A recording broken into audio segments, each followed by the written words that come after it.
I want to interrupt our regularly scheduled program to bring you a little bonus about exercise. I hope you enjoy this session.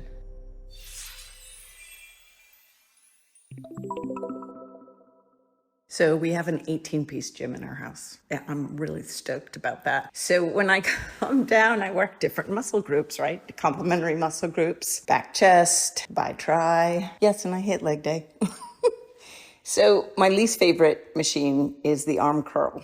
You know, the one for bicep workout. It's awkward to me. I have to put my arms over the bench kind of and curl that up, and it's just awkward, and it's not my favorite. And I was thinking today, while I was doing the dreaded arm curl, a better way to do it. For me, I much prefer doing free weights, hammer curls, whatever the regular curls are. But if I do the free weights for my first 2 reps, because I do 3 sets of 12, and then I end on the arm curl, it feels really good, right? Because I'm strong. By the time I hit that arm curl machine on the 3rd rep, I feel like I can hit it and actually feel accomplished and successful, and it's not as difficult. Why? Because I've built up to it with the first 2 reps on the free weights, which is my favorite way. But I can't always spoil myself and just do free weight. It's good to hit the machines because they keep my arms stationary. It makes me focus my effort. People, you know where I'm going with this. The same is true about your spiritual workouts. We are body, mind, and spirit. I just so encourage you each week when I offer you exercises, rigorous psychic workouts to try as you're developing that specific muscle of awareness, I encourage you to do those because you'll just get better and better. Don't take on a whole, I'm going to perfect this in one day or, sit in meditation for a whole hour. But I am saying build up to it. Bite off a little each time. Don't disparage if you don't hit the psychic workouts that I give you with perfection. The misses are just as important as the hits because you'll learn something. Take it apart, analyze it. Don't immediately say, I can't do this. Say, okay, how could I do this better? Maybe I got a little bit of the hit right, but not the whole hit. What was that about for me? Just like physical workouts that you take and develop your routine a little at a time. The same is true with psychic developmental workouts. They're important. This is my world. It's so much easier for me to be in the spirit than the body. What I'm trying to encourage you with each of these sessions that we do is to highlight a specific psychic muscle group. And much like you do when you go to the gym or exercise in your home or go for your walk, maybe you don't take the same route every day. You want to go on a street walk one day and a woodland walk another day, or you go with a different friend for different experiences. That's what I'm trying to bring to you, is different experiences for your own psychic development and pleasure. So your physical workouts I'll leave to you. Your body, your time, your energy, but you have to take care of the physical vessel that we are because it's going to serve you the rest of your life in the best way that you possibly can have it do so. So that's your journey. But the psychic stuff is why we're here. In the very beginning, early sessions, if I said this is going to be a spiritual journey for you with emotional content coming up as well. Now, why is that? It's because my effort is to do some healing work via the fact that you're going to be shifting vibrationally to a higher sense of yourself when you start paying attention to your soul's awareness.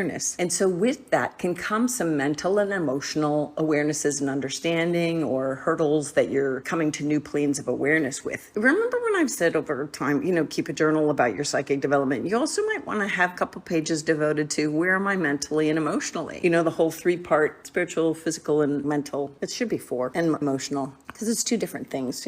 My dad used to always do what were those crossword puzzles and all these Sudoku challenges and stuff to just give his brain workouts because he was such a number cruncher when he was doing his work world. But also too, the emotional component is, where are you? How you doing? Do you need to talk to someone? The more aware you become of yourself, your surrounding, and your spiritual center, the more you're going to kind of make emotional leaps and bounds on your own personal journey. And part of that is taking care of your heart and having the courage to go to places that might have been uncomfortable before. Like my arm curl physically, you got to build up to it. So maybe for you, it's speaking your truth or realizing that the job that you're at is a dead-end job and that you really need to, you're not happy and that's why you're spiraling into depression or upset or being a little persnickety at home or just upset, more apt to be upset. It's because emotionally you're not happy. And so usually we try to look outside ourselves. Who can we blame? Well, listen, we don't usually do anything. That's not really fair to say, but I'm saying if you do that, maybe you should look in the mirror instead. It begins with us, right? To go, okay, what do I need to do to change? I just encourage you to realize that part of the spiritual journey that you're on with me, you might have some stuff come up that's ready to shift and you're ready to learn from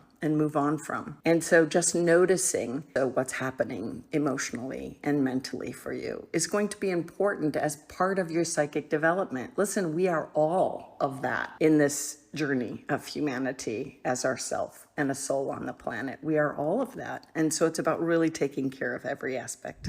Sorry for interrupting myself, but I just want to tell you about the book I wrote. It's called Some Dogs Talk, and it teaches animal communication among the pages of fiction.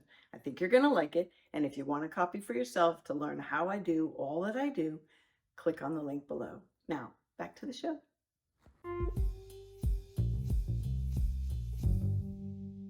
So if you're just joining me and you're just coming on board, really encourage you to go back to the beginning and listen to these chronologically because I'm methodical. The lessons build upon another and the stories that thread through are significant from one to the next, or at least first ones are important to the latter ones. And it'd be like skipping leg day.